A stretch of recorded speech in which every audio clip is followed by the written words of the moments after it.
Melileqthet, Melileqthet telsquich, yáqtel.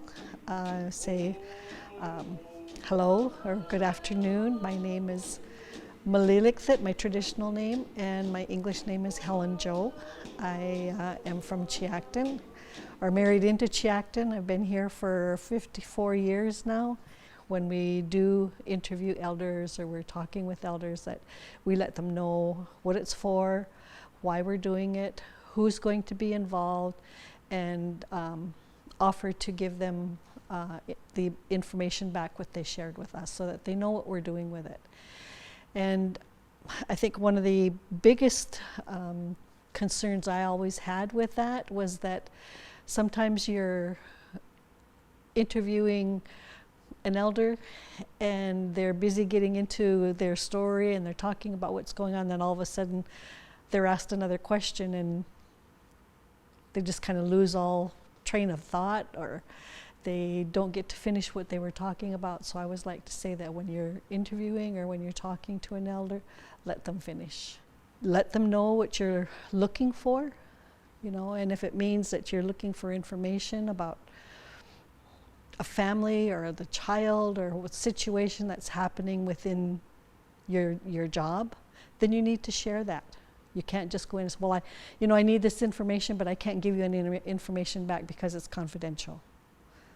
It can't be confidential if you're going to be going in and talking to a community or talking to a family,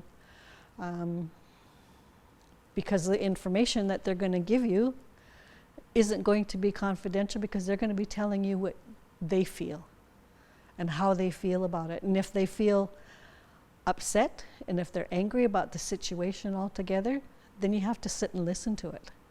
You can't just say, well, I don't need to hear this, and, you know, pack up your stuff and walk out. Well, that's not building a good relationship. If you have to work with a family, you have to be able to work with a family. Work with a community, you have to work with the community. And be open. Be open, be honest, and be respectful.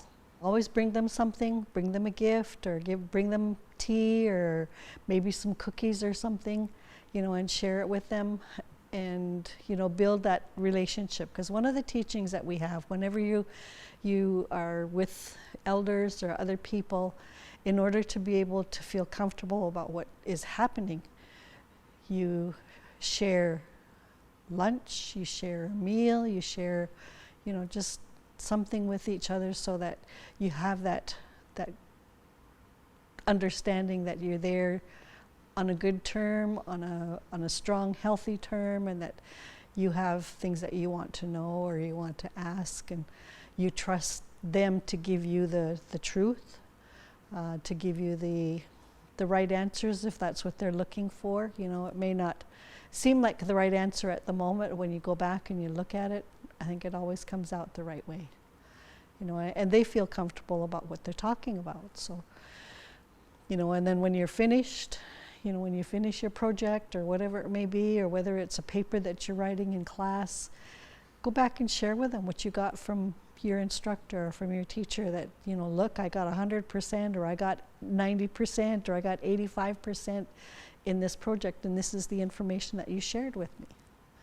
You know, so that they have a good idea, and they know and they trust that, you know, you're doing things in a good way, and that you believe them.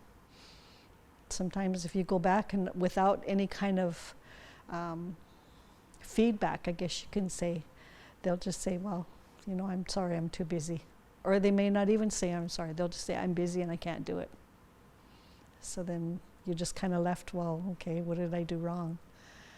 You know, or what do I do now? Well, you have to go and find somebody else then, and you have to make those changes in what you need to change, so that you can get a good answer, you can get good information. So you have to build that relationship. And if you're a new worker within the agency and you're going out to the community, you still have to build that relationship.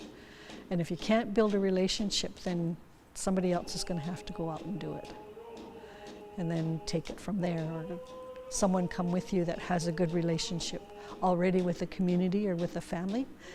Then they can kind of build that gap, or, you know, cross that bridge with you so that you can start working with the community. But if you're not open and honest and willing and respectful, then it isn't going to happen.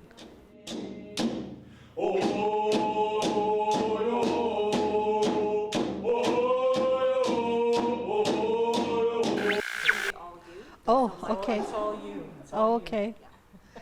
All right, it's all about me. It's all about you, Auntie.